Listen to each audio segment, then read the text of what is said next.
السلام عليكم ورحمة الله وبركاته. معاكو زوزو ودي قناتي. اللي مش مشترك في القناة يضغط على كلمة الاشتراك تحت الفيديو ويفعل زر الجرس على كلمة الكل علشان يوصل لكم كل إشعار بكل فيديو جديد أنزله على قناتي. النهاردة بقى كده هنعمل مع بعض الفسيخ في البيت.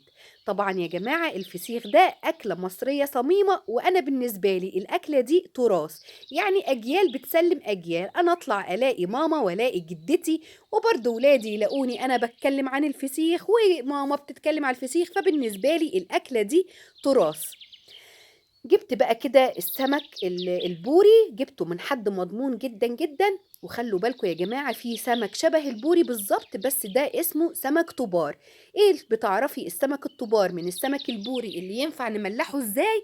السمك الطبار بتلاقوا البق بتاعه ليه بوزة كده طويلة، لكن السمك البوري اللي احنا بنملحه بوري مضمون ما بيكونش ليه بوز، بيبقى ليه البق بتاعه كده مبطط. جيبوه بس كده من حد مضمون وقولوا له ان احنا عايزين نملحه. واهم حاجه يا جماعه ما تجيبوش السمك يكون محطوط في تلج، لازم السمك كده يكون فريش طازه، ما بيكونش سمك متلج علشان اللحم بتاعه ما يفتلش منكم. يبقى كده اول حاجه السمك لازم نجيب نوع كويس، ما يكونش نوع طبار، وانا قلت لكم الطبار بيكون شكله البوز بتاعه كده طويل. انا جبت ما شاء الله 5 سمكات وغسلتهم كويس جدا جدا، وغسلت الخياشيم كويس جدا جدا ونزلت منها الطينة والدم اللي فيها. بعد ما غسلت السمك بتاعي كويس جبت بقى ازازتين كده بلاستيك وفتحتها كده بالنص وبدأت كده احط السمك فيها. خليت الديل بتاع السمكية فوق والبق بتاع السمكية لتحت في القعر بتاع الإزازة. في ناس بتربطه في الحنفية وفي ناس بتحطه كده في بلاستيكة برضو بتبقى موقفاه. المهم ان احنا عايزين اي حاجة تنزل لنا بس الدم الزيادة اللي بيكون في البطن بتاع السمكية. ادي كده بصوا شايفين الشكل، ادي كده الديل اهوت هو اللي فوق والراس بتاعت السمكية هي اللي تحت. هوريكم بقى بعد يومين ان شاء الله ايه اللي هينزل من السمك بتاعي في الازايز بتاعت البيبسي بقى اللي انا كنت قطعتها كده زي ما شفتوا. وهوريكم اللي هينزل بقى كده من السمك بتاعي. ادي كده بقى السمك بتاعي بعد يومين، ودي كده بقى المرحلة التانية وده اللي نزل من السمك. بصوا انا جبت بقى ايه طبق فل كده علشان اوريكم اللي نزل من البطن بتاع السمك. ده بقى اللي بيخلي الفسيخ، في ناس تقولك ايه الريحة دي، الريحة مالها وحشة كده ليه؟ الناس بقى اللي ما بتحبش الفسيخ بسبب ريحته. ده بقى اللي نزل في الازايز ديت، ده بقى اللي بيكون في البطن اللي بيعمل الريحة الوحشة في السمك. ده بقى نزل واتصفى والسمكاية بتاعتي بقت ناشفة جدا، يعني بعد اليومين انا مسكت السمكاية نفسها مش بتلاقوها طرية زي ما كنا شاريينها، بتلاقوا السمكاية كده الجلد بتاعها ذات نفسه من بره بقى ناشف. جبت كده كمان زيادة بقى تأكيد إن مفيش أي حاجة في الخياشيم بتاعة السمكاية، والسمكاية ناشفة جدا ما فيهاش أي حاجة. جبت بقى مناديل كده زي ما انتوا شايفين مناديل مطبخ، وبدأت كده ادخل كده المناديل في الخياشيم بتاعت السمكايه وفي البق بتاع السمكايه. طيب هسيب المناديل دي كده مده قد ايه؟ انا هسيبها من نص ساعه لساعه الا ربع علشان اضمن ان السمكايه الخياشيم بتاعتها نظيفه ما فيهاش اي حاجه. ادي كده بصوا زي ما انتوا شايفين اكبسوا بس كده المناديل كويس، وزياده تاكيد برضو كده نشفوا السمكايه من بره.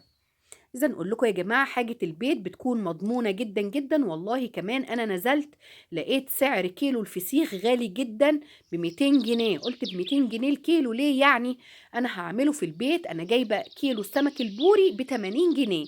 إذا نقول لكم الناس كمان اللي بتعمل مشروع في البيت اللي هو الفسيخ بيكون بالنسبة لها مربح جدا جدا. وكمان يا جماعة حاجة البيت بتكون نظيفة ومضمونة، يعني على ما أعتقد إن الناس بره في المحلات مش هتمسك السمك تغسله ولا هتحط مناديل ولا الكلام ده.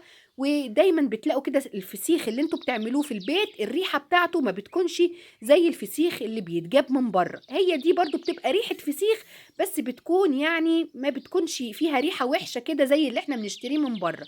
هتجربوها والله وهتحسوا بالفرق. ادي كده بقى دخلت المناديل اهيت في السمك كله، وهسيبه بقى كده من نص ساعة لساعة الا ربع. عندكم وقت تسيبوه ساعة مفيش اي مشكلة، وهوريكم اللي هيطلع من المناديل في الاخر هيكون شكله عامل ازاي. يلا بينا بس كده نلم الاكياس بتاعتنا. انا جايبة اكياس وبلم فيها كده الحاجة اول باول علشان حاجتي تبقى نظيفة. يلا بينا كده برضو نفرش لنا بقى كده كمان كده مفرش بقى نضيف، ونعمل بقى الحشو بتاع السمك بتاعنا. انا جبت بقى ملح، الملح بتاعي خشن ما تحطوش ملح ناعم، وحطيت شطة حمراء حراقة. عايزة نقول لكم يا جماعة، في ناس بتحط كركم عادي مفيش أي مشكلة، اللي عايز يحط كركم يحط، بيبقى بس لون الجلد كده من بره أصفر، لكن يعني الجلد بس من بره هو اللي بياخد اللون. لكن أنا حطيت الملح وحطيت الشطة بس، هي اللي أنا عملت بيها الفسيخ.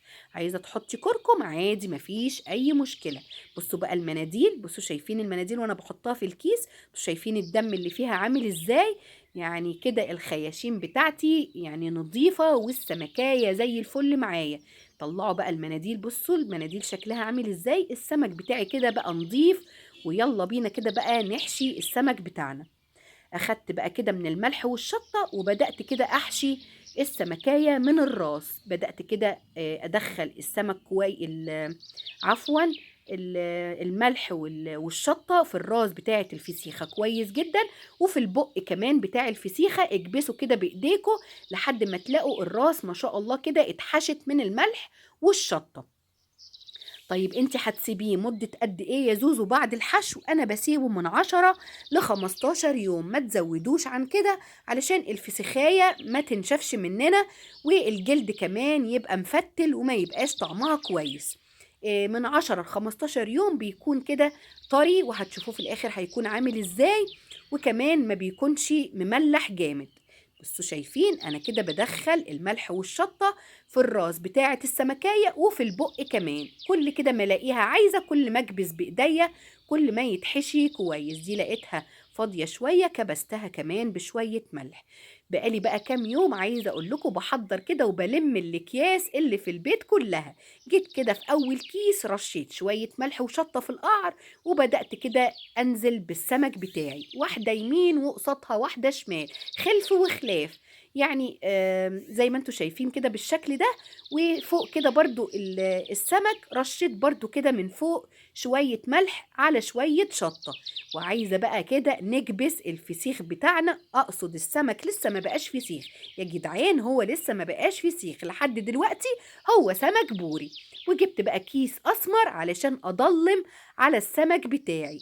مهم يا جماعة ان احنا نحط السمك في اكياس كتير، علشان مش عايزة اي هوا يدخل على الفسيخ بتاعي. ادي كده بصوا انا كنت لما والله يا جماعة الاكياس اللي في البيت كلها. هلف بقى كده السمك بتاعي كويس جدا جدا. لو عندكم كمان بلاستر او حاجة ممكن كمان تربطوا الاكياس بالبلاستر، علشان مش عايزة اي تهوية تدخل في الاكياس. لميت كده بقى الملح والشطة اللي باقيين. يلا بينا بس كده بقى ننضف مكان الحاجة اللي احنا عملناها. وادي السمك بتاعي اهو خبيته كويس جدا جدا زي ما انتوا شايفين في الاكياس. وادي كمان كيس كمان كده بقى في الاخر يكون بقى ايه تقيل كده. يلا بينا كده بقى نشيل السمك بتاعنا. وده كده بقى النهاردة المرحلة التالتة، اللي هي المرحلة الحاسمة، اللي هي هنخرج فيها بقى الفسيخ. النهاردة بقى كده بقى معايا فسيخ مش سمك. هتشوفوا بقى الجمال والحلاوة. وبصوا المية اللي نازلة لسه من الاكياس. بصراحة كده بقى لما بتبقوا عاملين الحاجة في البيت كده وتطلعوها وتلاقوها كمان ناجحة كده معاكم، بتكونوا مبسوطين جدا. ادي ما شاء الله البوري بقى فسيخ يا جدعان، حاجة كده ما شاء الله روعة. يعني ما فيش بصراحة أي ريحة خالص خالص. حاجة البيت بتكون نظيفة جدا جدا. ادي كده السمك بتاعي ما شاء الله اهو، وطري جدا ومنزل المية بتاعته. من النجاح كمان ان انتوا تعرفوا ان الفسيخ معاكم مظبوط، بتلاقوه كده بقى منزل مية كتير. يلا بينا كده بقى نلم مطرح ما طلعنا الفسيخ. وبصوا شايفين الشكل، والله يا جماعة أنا فرحانة جدا بالنتيجة، وإن انتوا تبقوا عاملين حاجة كده بإيديكم وتطلع كويسة بتبقوا فرحانين جدا. ادي بقى كده الخمس فسيخات، يلا بينا كده بقى نقشر الفسيخ بتاعنا. في ناس ما بتقشرش الفسيخ من بره، لكن احنا بصراحة لو في اي قشرة جات معانا كده واحنا بناكل بنبقى متضايقين جدا. عايزة نقول لكم بقى دي الأكلة بقى المنتظرة اللي بتفتح النفس بقى صحيح، وأكلة أمهاتنا وأكلة أجدادنا. ممكن بقى تعملوا كده كمية كده، وتعزموا فيها بقى كده حبايبكم، وتدوقوهم كده بقى عمايل ايديكم. عايزه نقول لكم كمان ان الموضوع ده لاصحاب المشاريع بيكون يعني ناجح جدا جدا. لما تجيبي السمك بسعر رخيص وتبيعيه كده بقى على انه فسيخ بمبلغ، بيبقى بصراحة مشروع مربح جدا جدا. نفتح بقى الفسيخ بتاعنا ونلاقي فيه كمان البطروخ. عايزة نقول لكم البطروخ ده كده لوحده بيتباع بمبلغ وقدره. يعني في ناس كده تقولك احنا عايزين بطارخ، تروح تشتري البطارخ دي بتلاقيها بمبلغ وقدره. انا ما شاء الله لقيت كده السمك بتاعي، يعني ما شاء الله الفسيخ لقيت 3 فسيخات فيهم بطروخ، وسمكتين ما كانش فيهم بطروخ، بس يعني كان البطروخ ما شاء الله كبير كده ومليان. وده كده بيدل على ان السمك بتاعنا كويس جدا. ننضف بقى كده الفسيخ بتاعنا. بصوا دي تاني واحدة ما كانش فيها بطروخ، ودي التالتة. بصوا شايفين البطروخ عامل ازاي؟ عامل زي الدهب كده، زي ما بيقولوا احنا لقينا في بطن السمك دهب. حاجة كده بقى ما شاء الله، وحاجة البيت بتكون كده مضمونة وبتكون نظيفة. ان شاء الله حبايب قلبي تجربوها وتعملوا كده بقى ايه، تنزلوا كده بكرة وتشتروا بقى كده السمك زي ما قلت لكم بوري، اوعوا تجيبوا طبار وينضحك عليكم. احنا عرفنا ان السمكية الطبار بيكون البوز بتاعها طويل، البوري ما بيكونش ليه بوز، بيبقى مبطط. يبقى اوعى بقى حد يضحك علينا. لو السماك قالك ده ينفع للتمليح ولقيتي بوزه طويل قولي له لا، ده ما ينفعش. احنا خلاص عرفنا السمك البوري من السمك الطبار. ادي كده بقى ما شاء الله البطروخ بتاعي طلعته كمان اهو، هيتحط كمان بقى كده في الطبق. عايزه نقول لكم ده لوحده بصراحه كان طعمه موضوع. ادي كده ما شاء الله الخمس فسيخات اهو، قشرتهم وفتحت كده بطنهم. يلا بينا كده بقى نجهزهم بقى كده في اطباق التقديم كده زي ما انتوا شايفين، ونعصر بقى عليه الليمون. وعايزه نقول لكم بقى الاكله المنتظره بحقه حقيقي. هي دي بقى كده الحاجات اللي تفتح النفس لما بتكوني كمان عاملاه في البيت، غير ما تكوني شارياه من بره. بصراحه احنا بنشيل الراس بتاعه السمكيه، احنا ما بنحبش الراس بتاعه الفسيخ. بنشيلها خالص من الفسيخية. بصوا ان انا شديت كده بالمعلقة، والله يا جماعة زبدة. بصوا شايفين الجمال؟ هقرب لكم دلوقتي الكاميرا واوريكم الشكل عامل ازاي. بعد كده بقى مع عصرة الليمون جبت بقى كده ليمونتين بقى كده تزيين، وحطيتهم كده بقى طرنشات في الاطباق بتاعتنا. طبعا احنا مش هنتعب على الفاضي، ده الفيديو ده معمول على 3 مراحل. ما تنسوش بقى تحطوا اللايك للفيديو علشان انا تعبت جدا في الفيديو ده. بصوا بقى كده بعد ما قربت لكم الكاميرا، بصوا شايفين اللحم عامل ازاي؟ بصوا شايفين يا جماعة اللون؟ يعني اللون لوحده كده محمر، يعني عايزه نقول لكم والله انا مش عارفه اوصف لكم. بصراحه انا مش عارفه اوصف الجمال اللي انتوا شايفينه ده. وادي كمان البطروخ، واللون كمان بتاع الجلد احمر كده ما شاء الله. وانا ما حطيتش قدامكم الا ملح وشطه. بس اهم حاجه نغسل الحاجه بتاعتنا كويس جدا جدا علشان النتيجه بتاعته تطلع مضمونه. بصوا شايفين الشكل عامل ازاي يا جماعه والجمال؟ يلا بقى حطوا اللايك للفيديو، اللايك اللايك علشان ده اللي هيوصل الفيديو بتاعي لأكبر عدد من المشاهدات. واللي مش مشترك في القناة يضغط على كلمة الاشتراك يا جماعة. مش هنخسر حاجة لما نكبر بعضنا، وإحنا مش هنكبر إلا بيكم. ادي كده الفسيخ بتاعنا اهو. ان شاء الله حبايب قلبي تجربوا الوصفة بتاعتي، وان شاء الله تطلع كمان احسن مما انا قلتلكوا عليها. ربنا يحسن ما بين ايديكوا حبايب قلبي. وده كده كان الفيديو بتاع النهاردة، واشوفكم في فيديو تاني ان شاء الله. مع السلامة، هتوحشوني.